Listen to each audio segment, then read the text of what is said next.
So my chapter was Exodus 35, and I named it Offerings to God.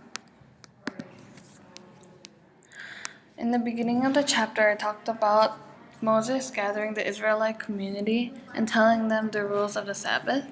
Some of the rules were no work is to be done on the Sabbath or seventh day, and whoever works will be put to death. And the last one is don't light a fire on the Sabbath day. It also talked about offerings, and the Israelite community gathered and listened to Moses talk about how God wanted people to give donations and offerings of gold, silver, bronze, yarn, and everything else that's listed there to be put on the ephod and breastpiece. So this whole outfit is an ephod, and the breastpiece is just the top part where it covers your chest. And so skilled workers would be making a tabernacle and a tent, an ark, table, lampstand, altar, curtains, and a lot of other things that will be used for worship purposes. And after they listened to Moses talk about this, they all scattered. And the ones whose hearts were moved, they brought back the offerings. And the skilled workers were people that God gave special gifts to.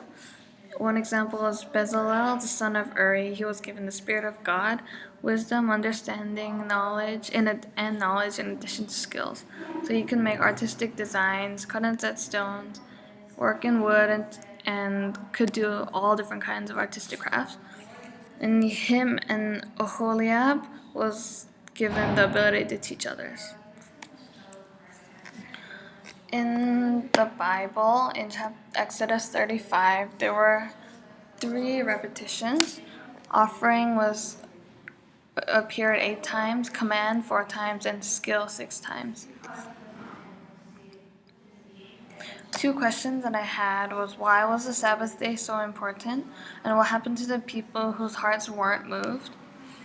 And I thought the Sabbath day was really important because it showed the symbolism, because God rested on the 7th day when he created earth, and I think he wanted to keep that day very special and sacred. So he wanted the people to keep that too.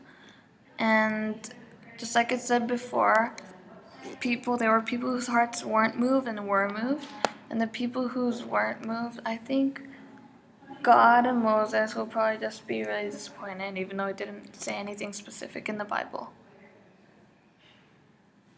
And in the Matthew Henry commentary, it also talked about the Sabbath and how it is more honorable and excellent than any of the other feasts and should survive them all. That meant that even if you don't keep any other thing, then they should keep the Sabbath. That was how important it was.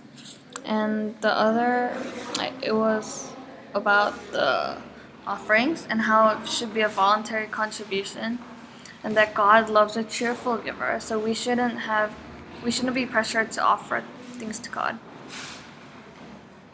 There were 2 translator notes. In verse 2, it said, "In 6 days work may be done." The 6 days is an adverbial accusative, which means that it wasn't literally 6 days, but it was just like another measurement of time. And verse 25 says, "Every woman who was skilled spun with her hands, ...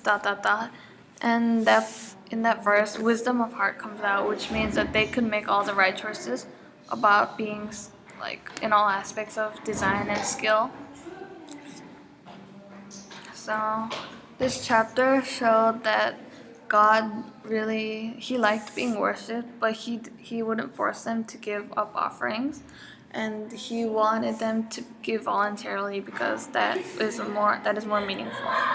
And I think this chapter showed that there were many people that loved God at the time, but there are also people that didn't give offerings and whose heart wasn't moved. And this is all my credits for the pictures, and Net Bible and Matthew Henry. Thank you.